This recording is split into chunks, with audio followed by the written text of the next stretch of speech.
mais elles ne peuvent pas trouver ces réponses uniquement sur la base de leur expérience. Les réponses ne peuvent pas se construire uniquement sur la base de l'expérience des groupes sociaux, des personnes ou des groupes sociaux.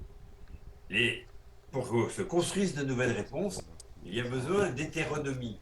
C'est-à-dire, il y a besoin de quelque chose qui est apporté de l'extérieur, et de l'extérieur de leur situation. Et cet extérieur, c'est vous, c'est nous, c'est la communauté de pensée et d'action. Cette communauté de pensée et d'action, son rôle, c'est de leur apporter une doctrine, c'est-à-dire des éléments hétéronomes par rapport à leur situation, et de s'appuyer sur ces éléments de doctrine pour pouvoir avancer. Et c'est là où se rejoignent l'avant-garde, la communauté de pensée et d'action, l'élite, mettez le mot que vous voulez, et les personnes ordinaires. C'est-à-dire, c'est là où se rejoignent le groupe des personnes engagées qui ont renoncé et les personnes ordinaires qui n'ont pas eu l'habitude de renoncer. Alors, dans, cette, dans, cette, dans la construction des nouvelles réponses, nous avons une responsabilité, parce que la responsabilité, c'est de rejoindre les questions des personnes que nous rencontrons. C'est de les rejoindre. Parce qu'il y a deux méthodes, il y a deux façons de faire. Il y a une méthode qui serait de t'imposer, et une autre méthode qui est une méthode qui vise à rejoindre. Et les deux sont articulés. Mais la première chose à faire, c'est d'abord de rejoindre pour élargir le nombre de personnes engagées dans Santa Teresa, dans les différents projets. Mais à un moment donné, la question d'imposer va se poser. C'est-à-dire que le fait de se généraliser complètement va passer par... c'est là où le rôle de l'État va jouer, parce qu'on parlait de quel est le futur rôle de l'État. La question de l'État va jouer parce qu'il va falloir à un moment donné généraliser de nouvelles règles institutionnelles. Cette généralisation, ça va être le rôle de l'État de le faire. Mais le problème, c'est que si ces règles n'ont pas été expérimentées avant, si elles n'ont pas été mises dans le réel avant, eh bien, elles n'auront pas de légitimité ni de pertinence. Donc l'étape première, c'est de rejoindre les gens qui sont en difficulté pour construire avec eux des réponses à ces difficultés. Et Ouais. l'État, et donc c'est construire la société civile, si vous voulez. C'est ça que j'appelle la société civile. La société civile, c'est une partie de la société de personnes ordinaires qui travaillent avec des gens non ordinaires comme vous qui êtes engagés, c'est-à-dire une avant-garde. La société civile, c'est une Attends, articulation de personnes ordinaires et d'avant-garde. Et l'État va jouer un rôle dans la généralisation. L'État devra jouer un rôle dans la généralisation parce qu'une partie des personnes ordinaires, en réalité, elles ne s'engagent pas, elles ne font que s'adapter à la réglementation, elles ne font que s'adapter aux contraintes. Donc, à un moment donné, il va falloir que les personnes ordinaires s'adaptent à de nouvelles contraintes qui sont mises en place qui sont généralisées par l'État. Alors, bien entendu, va se poser le problème à l'intérieur de l'État des luttes entre le conservatisme, garder les systèmes de domination actuels, ou trouver de nouvelles réponses. Voilà. Et donc, l'État, il va être compris lui-même par des luttes politiques fortes. Alors, en France, par exemple, je peux illustrer, si vous voulez ça, ce qui se passe en France, avec des exemples. Dans la situation française, il y a des sujets qui concernent les enjeux écologiques ou les enjeux de développement, où les premières expériences sont embryonnaires, donc il n'est pas question de l'intervention de l'État. La première chose à faire, c'est déjà construire, moi j'appelle ça une communauté de pensée et d'action. C'est une forme d'avant-garde, si vous voulez, une sorte d'élite. C'est de construire la communauté de pensée et d'action et de commencer à éprouver sur certains sujets alimentaires, énergétiques, éducatifs, de soins, des nouvelles expériences dans les territoires. C'est la première étape, c'est l'étape dans laquelle nous sommes, nous, aujourd'hui, vous et nous. Alors, comment dirais-je, pour moi, l'étape actuelle sur la plupart des problèmes, ben, c'est de construire cette communauté de pensée et d'action, de la développer, et donc de construire sa doctrine et de la mettre au service des, des, des personnes de la société civile qui souhaitent avoir de nouvelles solutions. Voilà. Donc, la question principale, de mon point de vue, c'est comment dirais-je, c'est ça l'intérêt de ces échanges, des échanges du lundi, c'est de constituer cette communauté de pensée et d'action, et de la constituer en lien avec l'action. Alors,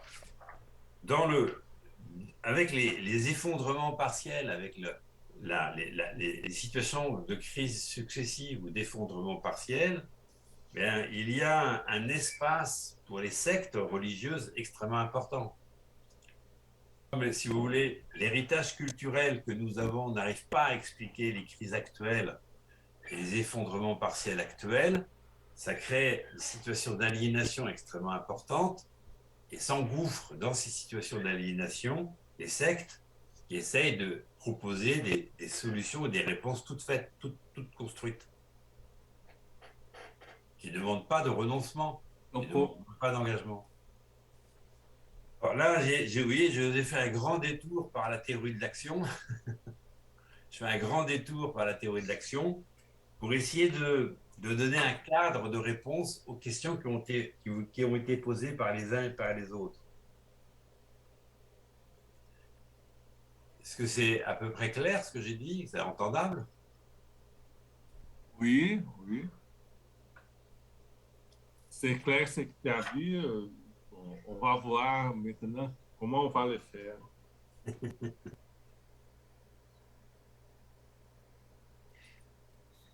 Bon, une chose c'est clair. La réponse n'est pas faite encore. Elle reste à construire. Ben, vous avez commencé à la construire pour moi. Voilà. Vous avez commencé à le faire.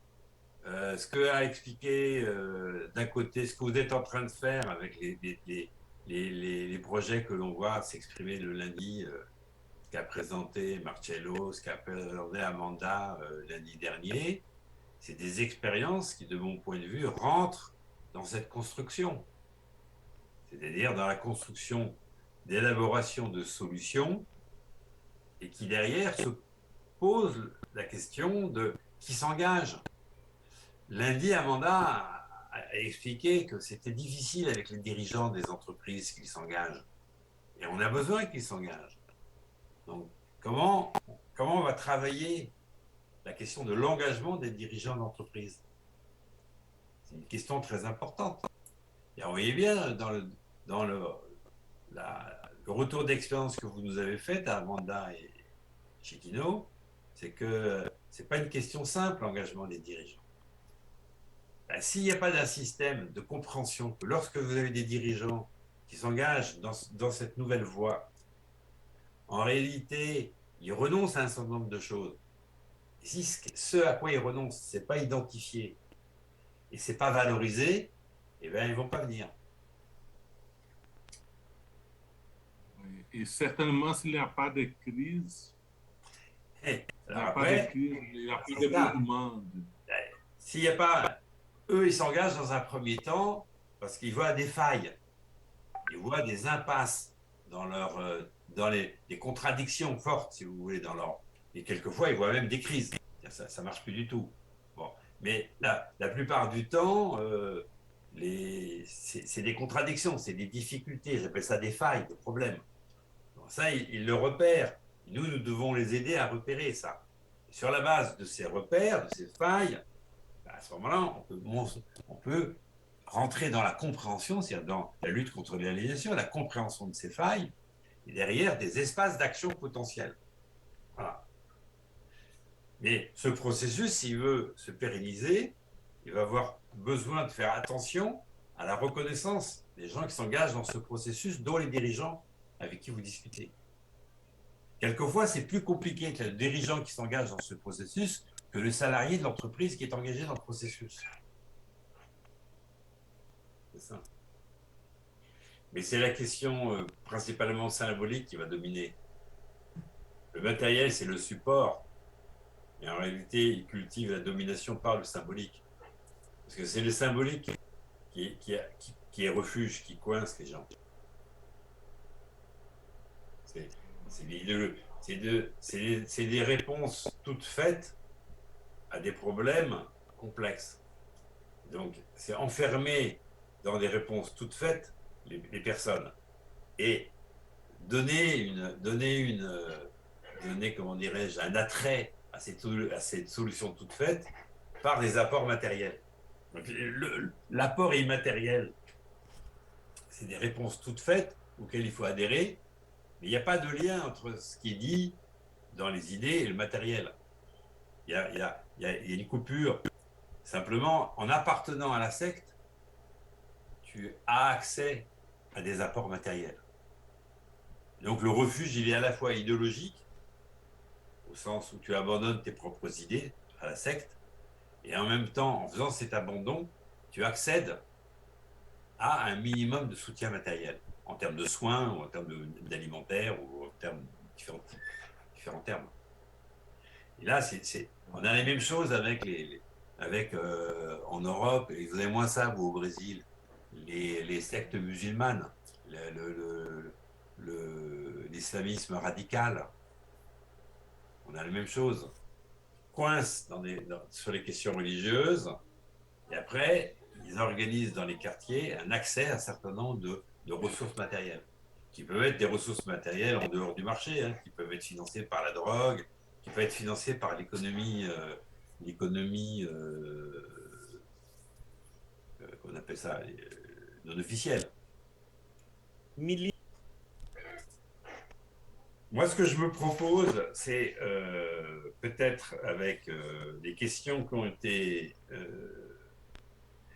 mentionnées, il y aurait deux manières de faire. Il y aurait, parce que il y a des éléments, tout ne relève pas du tout des sciences économiques, des ruptures épistémologiques en sciences économiques. Il y a bien d'autres problèmes qui ont été abordés là. Moi, ce que je propose, c'est peut-être réserver après le lundi, après la mise en discussion d'expérience, on revient sur ces enjeux de l'action. Parce que je pense qu'ils sont très importants. Ça, c'est bien. Il y aura aussi des sessions au-delà da apresentação de cá, Ouais. on aura des sessions pour faire un bilan. Et là, on peut discuter ça. Oui, mais même on peut faire présentation de cas et derrière revenir sur les enjeux de l'intervention, c'est les enjeux de l'action, de manière systématique. Parce que je pense que ça aidera beaucoup. Parce que vous voyez, là, on a des questions, à des moments qui sont des questions économiques, au sens strict du terme, des questions économiques.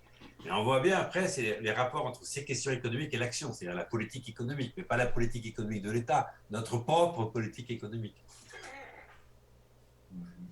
C'est-à-dire l'action. Notre propre système d'action. Então, acho que a Amanda segurou, anotou aí algumas questões que estão no chat ainda. Nesse espaço, a gente volta a elas.